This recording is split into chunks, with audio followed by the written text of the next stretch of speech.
Baik, Assalamualaikum warahmatullahi wabarakatuh. Perkenalkan, nama saya Najwa Lernovi dengan NIM 2436109. Saya dari Fakultas Kedokteran UNP dengan jurusan kedokteran.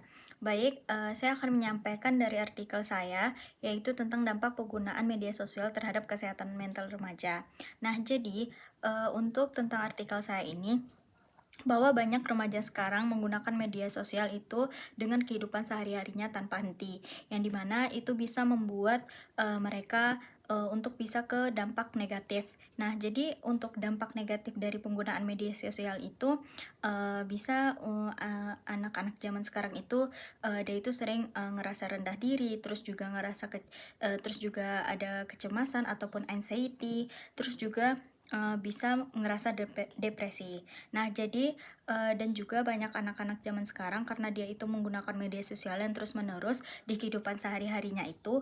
Nah, jadi dia itu sering ngerasa FOMO. Nah, jadi FOMO ini ngerasa mereka itu takut ketertinggalan terhadap tren dan juga eh, tren mereka, dan juga kayak misalnya kan itu banyak tuh dari penggunaan media sosial kayak seperti kayak TikTok, WhatsApp, Instagram.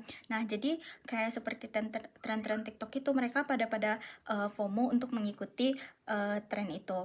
Nah, jadi sebenarnya penggunaan media sosial ini bukan hanya banyak di negatif saja. Nah, jadi banyak juga untuk di positifnya. Nah, jadi dampak penggunaan media sosial di positif itu ada kayak misalnya kita bisa menggunakan seperti kayak sebagai untuk penulisan majalah, terus juga sebagai untuk belajar. Nah, jadi itu sangat banyak untuk penggunaan media sosial untuk di dampak positifnya.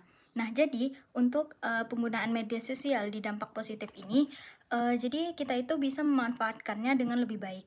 Nah, jadi untuk solusinya itu penggunaan media sosial ini kita bisa menggunakannya dengan batasi waktu kita, terus juga banyak menggunakan dampak-dampak positif kita, seperti kayak misalnya kita melakukan kegiatan yang positif seperti kayak kita berolahraga, terus juga kalau bisa kita dalam bermain HP itu kita batasi waktu seperti kayak misalnya 15 menit saja gitu. Nah, jadi untuk dalam penggunaan media sosial terhadap kesehatan mental remaja ini bukan hanya di dampak sosial dan bukan hanya di dampak negatifnya saja, tetapi juga banyak di dampak positifnya. Nah, tergantung kita dalam menggunakan media sosial. Nah, jadi oleh karena itu untuk dalam penggunaan media sosial itu kita harus menggunakannya dengan bijak, karena itu emang dari diri kita sendiri untuk bisa menggunakan media sosial itu. Nah, jadi sekian dari artikel saya. Uh, Jika ada salah mohon dimaafkan. Sekian, Assalamualaikum warahmatullahi wabarakatuh.